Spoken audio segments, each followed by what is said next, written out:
అసలు ఎవరైనా సమాచారం ఇచ్చారా ఏంటి అని అడుగుదాం. మీకు ఎవరైనా సమాచారం ఇచ్చారంటే అసలు కాంటాక్ట్ అయ్యారా? ఎలా తెలిసింది ఈ విషయం? ఫస్ట్ ఎవరో ఫోన్ చేసి మా చిన్నమామ నంబర్ పంపమనంటే ఏదో హాస్పిటల్ వచ్చింది.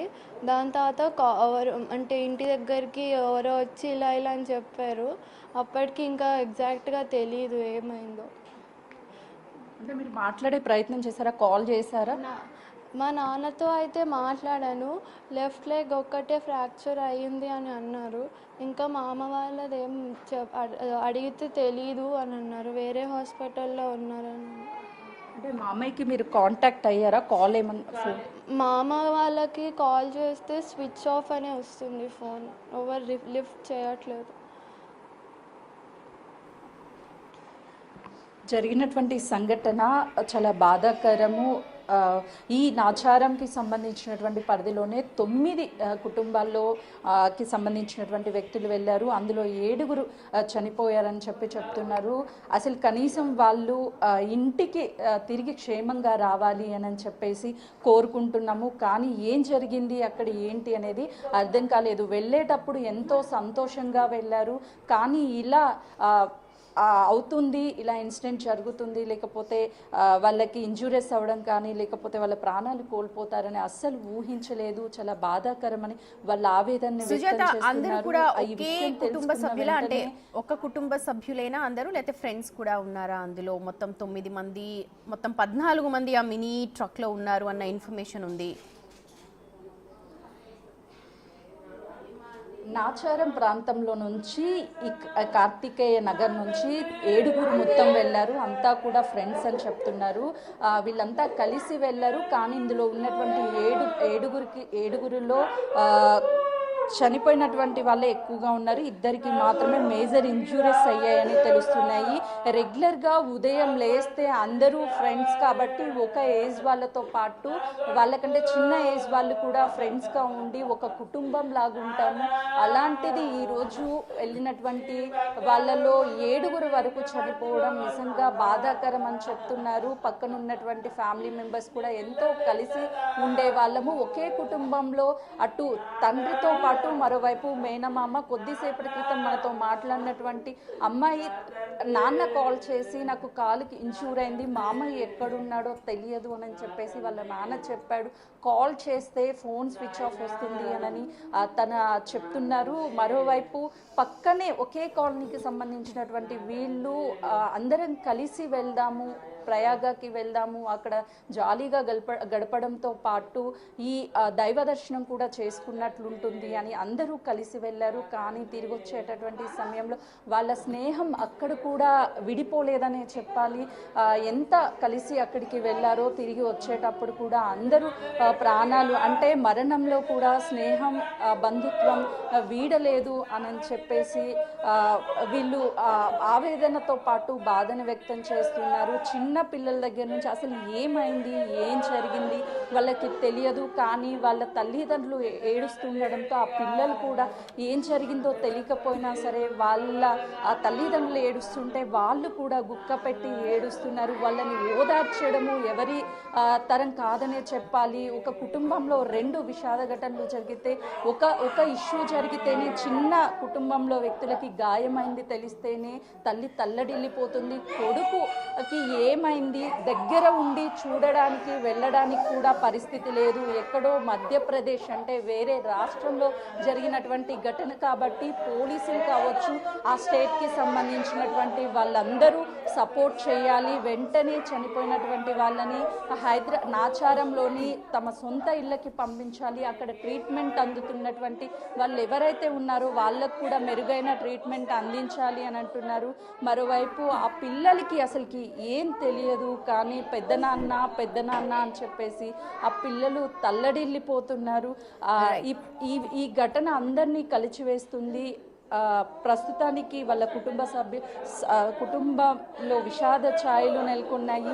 ఎప్పుడు వస్తాడు పెద్దనాన్న, ఎక్కడికి వెళ్ళాడు అని పిల్లాడు తల్లడిల్లిపోతున్నాడు. రోజు వాళ్ళ పెద్దనాన్నతో ఆడుకుంటున్నటువంటి పిల్లలు ఈరోజు పెద్దనాన్న ఎందుకు ఏడుస్తున్నారు అందరూ అని అర్థం కాక పెద్దనాన్న కావాలి అంటూ ఆ పిల్లోడు అడుగుతుంటే కుటుంబ సభ్యులు గుండె పగిలిపోతుంది. ఏం చెప్పాలి, అసలుకి ఏం చెయ్యాలి, ఏం జరిగిందని చెప్తే పిల్లలకి ఏం అర్థమవుతుంది అని వాళ్ళ బాధని వ్యక్తపరచలేక వెంటనే సతీష్ ఎక్కడున్నా సరే క్షేమంగా తిరిగి ఇంటికి రావాలి అని ఒకవైపు తల్లి అక్క ఇద్దరూ కోరుకుంటున్నారు. వెళ్ళినటువంటి ఇద్దరు కుటుంబ సభ్యులు ఒకరికి పరిస్థితి బాగానే ఉంది, మరొక వ్యక్తి పరిస్థితి ఏంటి అని తెలియక తల్లడిల్లిపోతున్నారు ఇక్కడ. రైట్ సుజాత, నిజంగా చాలా హృదయ విదారకమైన సిచ్యువేషన్ అది. చూడొచ్చు బిగ్ టీవీ స్క్రీన్ మీద ఓవైపు ఎలాగా యాక్సిడెంట్ జరిగిందో. హైదరాబాద్ నుంచి కుంభమేళాకు వెళ్ళి తిరిగి వస్తూ ఉండగా ఈ ప్రమాదం జరిగింది. రాంగ్ రూట్లో వచ్చిన ట్రక్ మినీ బస్సుని ఢీకొట్టడంతో ఈ ప్రమాదం జరిగినట్టుగా ప్రాథమికంగా మనకు తెలుస్తోంది. మృతులు నాచారంలోని కార్తికేయ నగర్, రాఘవేందర్ నగర్కు చెందిన వాసులు. మృతులు నవీన్, బాలకృష్ణ, సంతోష్, శశికాంత్, రవి, ఆనంద్, మల్లారెడ్డిలుగా గుర్తించారు. వీళ్ళందరూ కూడా బంధువులే. అందరూ నాచారం ప్రాంతానికి చెందినవారు. మొత్తం 3 బస్సుల్లో కుంభమేళాకు యాత్రగా వెళ్లారు. ప్రమాదానికి గురైన బస్ నంబర్ కూడా చెప్తున్నారు. AP 29W1525గా గుర్తించారు అధికారులు. అయితే ప్రమాద సమయంలో మినీ బస్సులో మొత్తం 14 మంది ప్రయాణికులు ఉన్నారు. ప్రమాదం జరిగిన విషయం తెలియగానే ఘటనా స్థలానికి జబల్పూర్ ఎస్పీ అలాగే కలెక్టర్ కూడా చేరుకున్నారు. ఈ ప్రమాద ఘటనపై సీఎం రేవంత్ రెడ్డి తీవ్ర దిగ్భ్రాంతి వ్యక్తం చేశారు. మృతుల కుటుంబాలకు ప్రగాఢ సానుభూతి కూడా తెలియజేశారు. అయితే మిగిలిన వాళ్ళ పరిస్థితి ఏంటి, ఎంతమంది సేఫ్గా ఉన్నారు, అసలు ఏం జరిగింది అన్నది మాత్రం ప్రస్తుతం కుటుంబ సభ్యులు ఎవరికి కూడా తెలియట్లేదు. ప్రస్తుతం మా ప్రతినిధి సుజాత చెప్పినట్టుగా కొంతమందికి కాళ్ళు విరిగిపోయి ఉన్నాయి, కొంతమంది గాయాలై వేరే హాస్పిటల్లో ఉన్నారు. మిగిలిన వాళ్ళ పరిస్థితి ఏంటి, ఒకవేళ చనిపోయిన వాళ్ళు ఉంటే వాళ్ళ డెడ్ బాడీస్ ఎక్కడున్నాయి ఏంటి అన్న విషయాలు కూడా ఎవరికి అంతు చిక్కటం లేదు. తమ వాళ్ళు సేఫ్గా రావాలి, చిన్న చిన్న గాయాలైతే పర్లేదు, సేఫ్గా రావాలి, సురక్షితంగా రావాలి అని అందరూ కూడా ప్రార్థిస్తూ ఉన్నారు. అయితే ఇలాంటి ఘటన జరుగుతుందని ఎవరు కూడా ఊహించలేదు. అందరూ కూడా కలిసి కుంభమేళాకు వెళ్లారు. కానీ తిరిగి వస్తుండగా ఈ ప్రమాదం జరగడంతో ఆ కుటుంబాల్లో ఇప్పుడు తీవ్ర విషాదం నెలకొని కనిపిస్తోంది.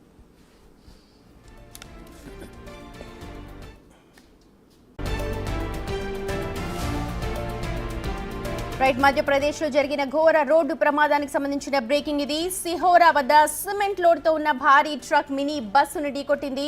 ఈ ప్రమాదంలో 7 మృతి చెందగా మరో 6 తీవ్ర గాయాలయ్యాయి. క్షతగాత్రులను స్థానిక హాస్పిటల్కి తరలించి చికిత్స అందిస్తూ ఉన్నారు.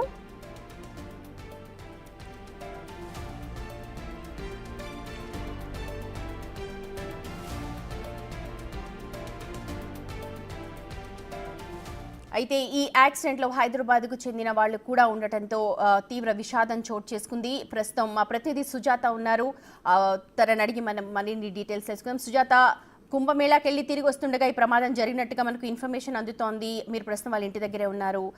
చాలా బాధాకరమైన విషయం, ఒక బృహత్ కార్యక్రమానికి వెళ్ళి తిరిగి వస్తూ ఇలాంటి ప్రమాదానికి గురి కావడం. మీరు మాట్లాడారా బంధువులతో, ఏం చెప్తున్నారు? కుంభమేళా దైవ దర్శనానికి వెళ్ళి తిరిగి వస్తున్నటువంటి సమయంలో మినీ బస్సు బోల్తా కొట్టడంతో ఒక్కసారిగా అందులో ఉన్నటువంటి 9 మంది వ్యక్తులు నాచారానికి సంబంధించినటువంటి వాళ్ళుగా తెలుస్తుంది.